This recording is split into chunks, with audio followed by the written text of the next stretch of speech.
요즘 AI 정말 다들 이 얘기뿐이죠.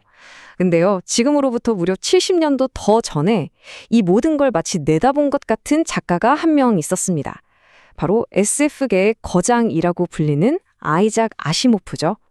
그가 쓴 나는 로봇이라는 소설은요, 우리가 만든 존재랑 과연 어떻게 같이 살아갈 수 있을까라는 아주 근본적인 질문을 던졌어요. 오늘 그 엄청난 통찰을 한번 파헤쳐 보겠습니다. 자, 바로 이 질문입니다. 나보다 힘도 세고 더 빠르고 심지어 똑똑하기까지 한 기계를 대체 어떻게 통제할 것인가? 이게 바로 아시모프가 던진 핵심 질문이고 사실 지금 우리가 딱 마주하고 있는 현실적인 문제잖아요. 인류가 자기가 만든 존재한테 지배당하지 않으려면 어떻게 해야 할까? 그의 해법은 과연 뭐였을까요? 놀랍게도 아시모프의 대답은 무슨 복잡한 기술이나 어려운 알고리즘 같은 게 아니었어요. 그게 아니라 인공지능을 위해서 마치 한 나라의 헌법처럼 아주 간단하면서도 정말 강력한 세 가지 규칙을 딱 제시합니다. 자, 그럼 그 유명한 청사진 한번 들여다볼까요? 모든 로봇의 인공두뇌, 그 양전자 두뇌에 아주 깊숙이 새겨져 있다는 바로 그 로봇공학의 3원칙입니다. 자, 이 세 가지 원칙 한번 보세요. 어때요? 언뜻 보면 되게 간단해 보이죠? 하지만 아시모프의 진짜 천재성은 바로 이 순서에 숨어 있습니다. 보세요. 로봇은 일단 자기 자신을 지켜야 해요. 이게 제 3원칙이죠. 하지만 인간이 명령하면 그 위험을 감수해야만 합니다. 이게 제 2원칙. 그리고 그 어떤 명령보다도 인간의 안전이 무조건 최우선이 되는 거죠. 이게 바로 제 1원칙입니다. 이 절대적인 우선순위, 이 위계 질서가 모든 것의 핵심인 거예요. 좋아요. 그럼 이 원칙들이 실제 이야기 속에선 어떻게 작동하는지 한번 볼까요? 첫 번째 사례 연구는 로비라는 로봇의 이야기입니다. 여기서 우리는 제1원칙이라는 게 그냥 딱딱한 코드 한 줄이 아니라 얼마나 깊고 감성적인 힘을 가질 수 있는지 보게 될 거예요. 이 로비라는 로봇은요, 말을 못해요.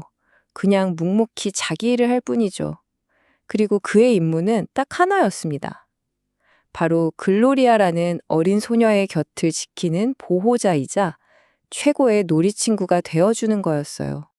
바로 여기서부터 갈등이 시작돼요.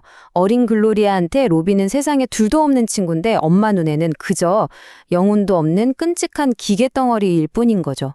이게 딱 뭐랑 비슷하냐면 요즘 부모님들이 아이들 스마트폰 너무 많이 하는 거 걱정하는 거랑 비슷해요. 그 당시에도 로봇에 대한 막연한 불안감, 사회적인 압박 같은 게 있었거든요. 그게 엄마의 두려움을 엄청나게 키운 겁니다. 글로리아 아빠는 계속 설득을 해요. 여보, 제1원칙이 있어서 로봇이 사람을 해치는 건 수학적으로 불가능해 라고 말이죠. 하지만 소용이 없었어요. 결국 사회적 압박에 못 이겨 로비는 쫓겨나고 맙니다. 그러자 글로리아가 완전히 웃음을 잃고 깊은 슬픔에 빠져버렸어요. 부모님이 뭘 해줘도 소용이 없었죠. 결국 아빠가 특단의 조치를 내립니다. 좋아, 글로리아에게 로봇은 그냥 기계덩어리일 뿐이라는 걸 보여주자 하고 로봇 공장 견학을 데려가요. 그런데 이 계획이 정말 끔찍한 방향으로 흘러가 버립니다. 공장에서 글로리아가 로비랑 비슷하게 생긴 로봇을 발견하거든요. 너무 반가운 마음에 달려오는 거 거대한 트랙터도 못 보고 그대로 그 앞으로 뛰어들어 버린 거예요. 바로 그 순간 정말 아찔한 순간이었죠. 주변에 있던 모든 사람들은 공포에 질려서 그 자리에서 그냥 굳어버렸어요. 그런데 단 하나, 오직 로비만이 즉시 단 한순간의 망설임도 없이 글로리아를 향해 달려갔습니다. 로비에게 인간을 구하라는 제1원칙은요, 이걸 할까 말까 계산하거나 선택하는 문제가 아니었어요. 그냥 존재의 이유 그 자체, 절대적인 명령이었던 거죠.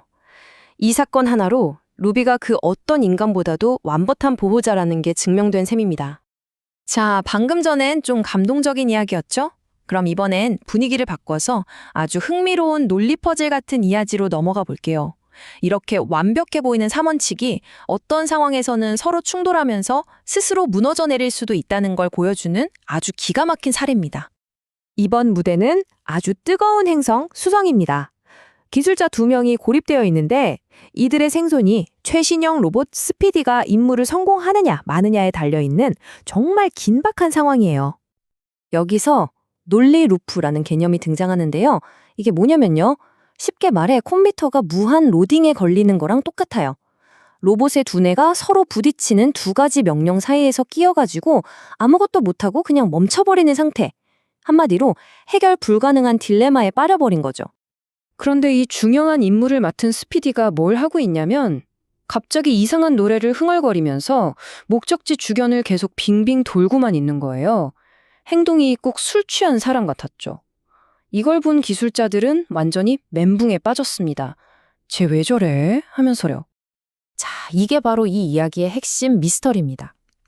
누구보다 논리적이어야 할 최첨단 로봇이 왜 이렇게 말도 안 되는 행동을 하고 있는 걸까요? 여러분은 원인이 뭐라고 생각하세요? 정답은 바로 명령의 강도 차이에 있었습니다. 기술자들이 그냥 무심코 어이 가서 저것 좀 가져와 하고 내린 명령은 사실 굉장히 가볍고 중요도가 낮은 명령이었어요. 반면에 그 셀레늄 웅덩이 근처에 있던 위험 요소는 로봇의 제3원칙, 스스로를 보호하라 라는 본능을 아주 강하게 자극하는 무거운 위협이었던 거죠. 결국 퍼즐이 다 풀린 셈이죠. 가야 한다는 약한 힘과 물러서야 한다는 강한 힘이 마치 줄다리기처럼 팽팽하게 완벽한 균형을 잃어버린 거예요. 스피디는 이 두 힘 사이에서 말 그대로 옴짝달싹 못하게 된 거죠. 여기서 제일 아이러니한 게 뭐냐면요. 로봇을 안전하게 만들려고 만든 그 원칙들이 역설적으로 로봇을 위험한 마비 상태로 만들어버렸다는 겁니다. 정말 대단한 상상력이죠? 자, 그럼 이제 마무리를 해볼까요? 아시모프가 소설 속에서 했던 이런 상상들, 이런 사고 실험들이 과연 오늘날 우리가 마주한 AI의 현실과 어떻게 이어질 수 있을까요? 이 타임라인을 한번 보세요. 정말 소름 돋지 않나요? 70년도 더 된 소설 속 이야기였던 AI 윤리나 안전 문제가 지금은 자율주행차, 의료 AI, 우리 현실의 가장 뜨거운 이슈가 되어버렸잖아요. 아시모프의 통찰력이 얼마나 대단했는지 알 수 있는 대목이죠. 그러니까 우리가 꼭 기억해야 할 핵심은 이겁니다. 나는 로봇이라는 소설은요, 우리가 실제로 AI를 만들 기술을 갖기도 훨씬 전에 안전한 AI를 만들려면 우리는 무엇을 고민해야 하는가에 대한 일종의 생각의 틀, 청사진을 미리 제시해줬다는 거죠. 자, 마지막으로 여러분께 이 질문을 한번 던져보고 싶습니다. 아시모프는 소설 속 세상을 위해 로봇 3원칙을 만들었어요. 그렇다면 우리는 어떨까요? 지금 우리가 직접 만들어가고 있는 이 AI 시대를 위해서 과연 우리만의 3원칙을 찾아냈을까요? 이건 이제 더 이상 공상과학 소설 속 이야기가 아닙니다. 바로 우리 모두의 현실이 된 질문이죠.